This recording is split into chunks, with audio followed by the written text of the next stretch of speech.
Hi, welcome. It's Meredith. I'm here with our message for Thursday, the 31st of December, 2020, the very last day of 2020.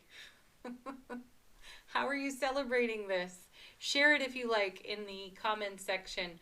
We are using the new Palladini Tarot for our message today, and our cards off the bottom of the deck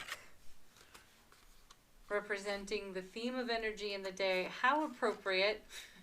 Just saw our very first of those cards, Death card. And not the first time we've seen it this week either, in this position too. So simultaneous endings and beginnings. How fitting is that? You know, as we bring this year to conclusion and start a brand new year. We're all looking at a brand new horizon here with the Death card, accompanied by, look at that, the Ten of Swords. What is it that people say? Stick a fork in it, it's done. Yeah, well, stick a sword in it because it's done. It's complete. It's full. The Ten of Swords, all tens in tarot, about fulfillment, completion, the end of a cycle, the beginning of a new one. So these come together so nicely in the reading for us. And the Ten of Swords is all about self-mastery. You know, it's taking the very best of your brilliant clarity and your everlasting strength and walking on masterfully with that wisdom, knowledge, experience, awareness, and leveraging it on something brand new, this brand new horizon perhaps that we see here in the Death card. Coming with these two is how perfect, honestly. You just gotta love the tarot cards and how these show up. We now have the Emperor here. How perfect. Well, there's the master, the great master of them all. Oh, I can't keep my cards together. All right, anyway, the father of the tarot. He has the nickname of being the know-it-all, which I totally appreciate about him. It's a good thing we have someone in the tarot with that title, right? He's got so much experience, and you know, this is how the master walks on from the Ten of Swords, by the way. The master walks on like an emperor. Perfect, right? In harmony with the simultaneous beginnings and endings. There's a great flow there that's going on, and the emperor is in divine allowing for that. So what are we doing with all of that beautiful energy? Where are we taking it? Right into the Nine of Cups. Isn't that fantastic? You know, this is a card that's been really persistent for us. It's been showing up with consistency, and its message is all about fulfillment, dreams coming true. And you know, when I see the Nine of Cups, I really do love to take a moment to honor the energetic investment that it takes to get to this kind of life experience. You know, this is a card in tarot that's referred to as the wish card, which, as I remind you so often, sounds very whimsical. The truth is, though, we have poured a lot of heart and soul into every single one of these cups to create an energy atmosphere upon our foundation within our sphere of influence and broadcast that represents the Nine of Cups, where wishes do come true. We have to make way for all of that. And we've had the message as recently as this week with the Death card and the High Priestess showing up. You know, the High Priestess is going to show us what has to go, what we need to make way for or with, and the Death card is going to sweep it right off the foundation for us.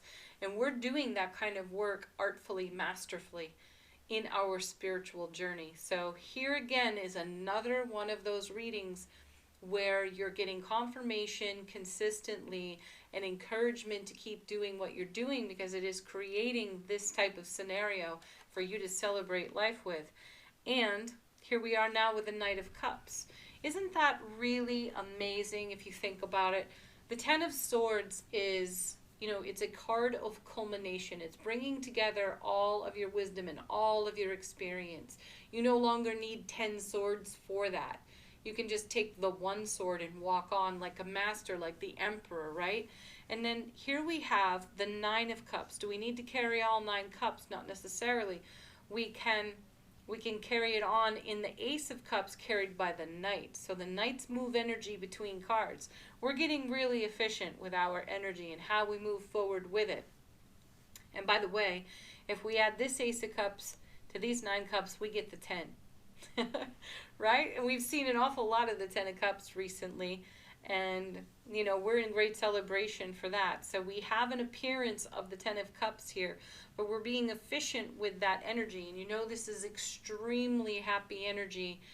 10 of Cups for me intuitively is one of the happiest cards in tarot, like the Sun, like the Four of Wands. So now this energy is in motion. So we're ready to move on. We're taking it with us into the new year. Let's see what's next. There it is, folks. There it is. We just turned the 9 and the Knight into the 10. So now we have a showing of the 10 of Cups twice. And we have 2 10s in the reading. So lots of fulfillment, lots of satisfaction, completion, and moving energy on to its next phase. And we're doing this in an atmosphere of joy, bliss, happiness, love, connection, great communication. And now the 2 of Cups. Look at all the cups in the reading. Just take a moment to appreciate that, you know. You know, as I look at that 2 of Cups, what I'm seeing here is how we're showing up with our cup, how we are offering it to our world, on our foundation, in our sphere of influence. And this card, to me, speaks to reciprocity today. You know, the cup that we offered is also being offered to us from those we know, love, and trust the very most. And how beautiful is that? That's the spirit of generosity, reciprocity. And we've had plenty of card readings in the recent past about being mindful about how we invest our energy, where we invest it, with whom. Are we giving to a void, or are we contributing to infinite reciprocity? And here is confirmation that we are doing just that. Oh my goodness, now look, another 10. So we've got 3 10s in the reading, and it's the 10 of coins. And we've seen this combination with these 2 10s. We've seen this recently. I think it was last week we had it. Beautiful. So this is another fulfillment card. It's one of the happiest 10s as well, along with that 10 of Cups. It's the legacy card. It's what we have to share. And what we have to share is in these 2 cups here. And there is, as I said, reciprocity for that. But not only that, we are giving to the oncoming and the blossoming. What I feel here is that we are in divine celebration of what's now, and we're very mindful of how that contributes to the ripple of our broadcast within our sphere of influence and how it creates more for us.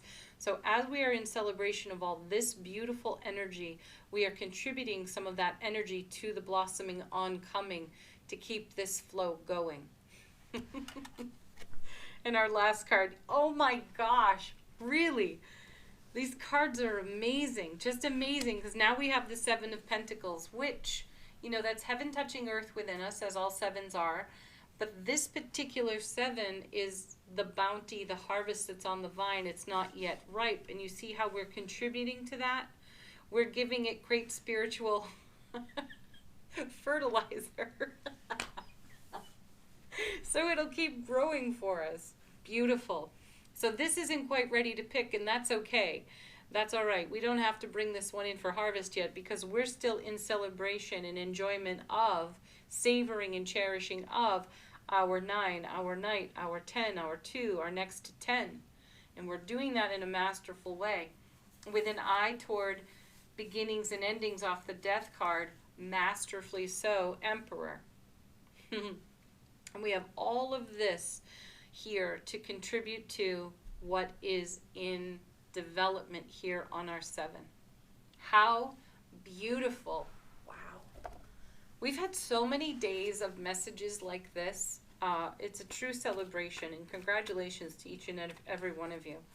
Let's do angel answers. Let's see what these cards have to say and how they will confirm this reading. But they might be an answer to a question you have, or a confirmation that you are seeking.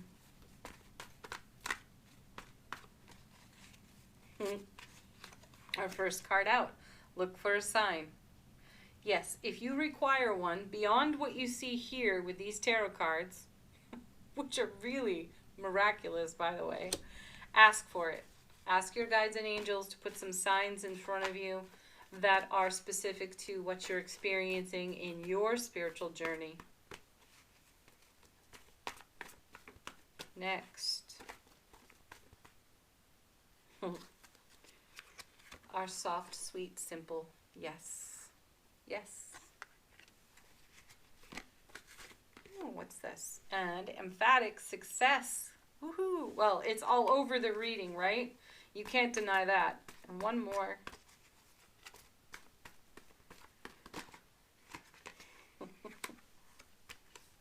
Okay, one guess, folks. One guess. Take a moment. I know you're thinking of it. It's one of our frequent flyer cards. It's one of our favorites. Have I given you enough hints? Big happy changes. Again, it's all over the reading, and it's your happy that's made these big changes. Wow. Blessings, blessings, blessings. Now our affirmation from the universe has your back. My faith has the power to turn trauma into healing, conflict into growth, and fear into love. You know, that's just exactly what we've done here with the Ten of Swords. You know, this is a part of this type of transformative energy that is mentioned here in this card. It's part of the spiritual journey. It's what we've done with our Ten of Swords. It's how we've come into a level of self-mastery, Emperor, by embracing the beautiful simultaneous endings and beginnings and staying focused on the love that we are. Peace, love, joy, blessings to each and every one of you. Thank you so much for being here, for tuning into the channel, watching the videos. Deeply appreciated. Happy New Year to each and every one of you. Namaste.